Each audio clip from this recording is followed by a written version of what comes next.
பொள்ளாச்சி பாலியல் சம்பவம் அவங்க ஆட்சி காலத்தில் தான் நடந்துச்சு. அப்போ எந்த விதமான நடவடிக்கையும் எடுக்க மாட்டேன் என்று அடங்காப்பிடாரித்தனமாக மறுத்தவர்கள் அவர்கள். கடைசியாக பல்வேறு போராட்டங்களை நடத்தி நாங்கள் அன்றைக்கு நடவடிக்கை எடுக்க வைத்தோம். ஆனால் இன்றைக்கு நாங்கள் நடவடிக்கை எடுத்திருக்கின்றோம். யாரையும் காப்பாற்ற வேண்டும் என்கின்ற அவசியம் எங்களுக்கு கிடையாது. இப்பொழுது இந்த போராட்டம் என்பதெல்லாம் வீண் வேஷம்.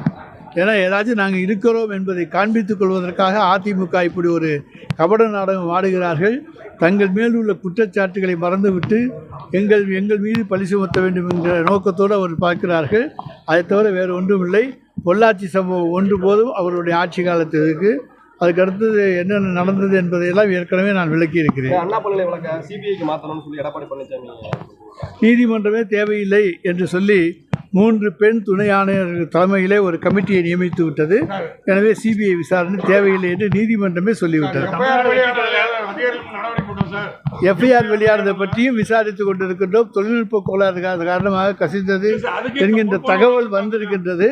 அது எதுவாக இருந்தாலும், அது கசிந்தது யார் மூலமாக இருந்தாலும் அது உரிய நடவடிக்கை நிச்சயமாக அந்த கமிஷன், அந்த 3 பேர் கொண்ட குழு விசாரித்து நடவடிக்கை எடுக்கும்.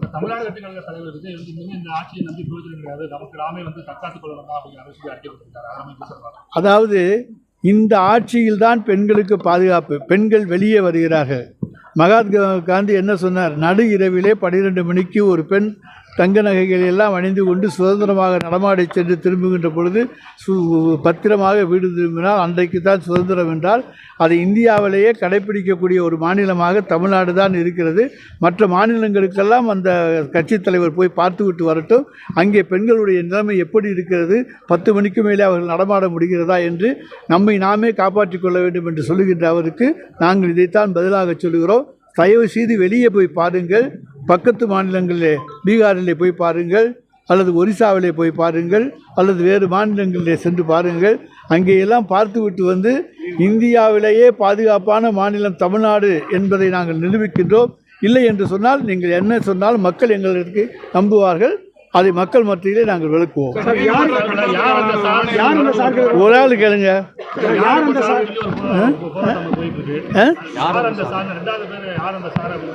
அந்த யார் அந்த சாருங்கிறது அந்த சாருக்கு தான் தெரியும். அதாங்க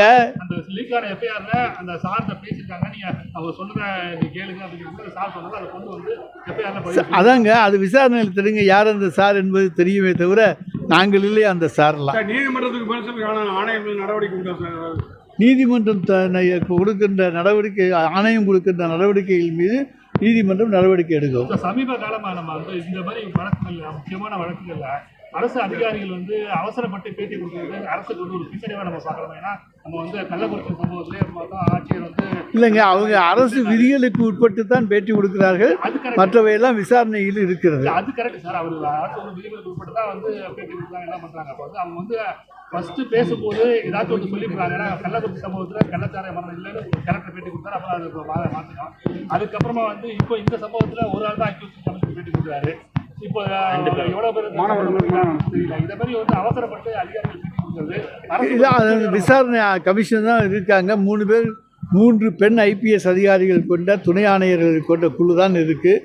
அந்த குழு விசாரித்து உண்மையை வெளிக்கொணரும். சார், அண்ணாமலை வெளிநாடு போறாரு, பயிற்சி எடுக்க போறாரு, அரசியல மாற்றம் கொண்டு வர போறாரு நினைச்சாங்க. இப்போட அவர் செயல்பாடு மாற்றமா இருக்கு. அதுக்கு எப்படி சார் பாக்குறீங்க? அதாவது எங்கடா காலையில் பணம் விடும், என பிணங்குத்தி கழுகு என்று சொல்வார்களே, அதே போல் எந்த பணமாவது விழுந்து அதை வச்சு அரசியல் ஆதாயம் தேடலாமா என்று பார்க்கின்ற பரிதாபகரமான நிலைமையிலே இன்றைக்கு லண்டன் சென்று படித்துவிட்டு வந்திருக்கிற அண்ணாமலையுடைய நிலைமை இருக்கிறது.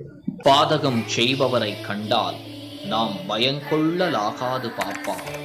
மோதி மிதித்து விடு பாப்பா, அவர் முகத்தில் உமிழ்ந்து விடு பாப்பா. அண்மை செய்திகளை உடனுக்குடன் தெரிந்து கொள்ள இணைந்திருங்கள் இயம்நாடு தொலைக்காட்சியுடன்.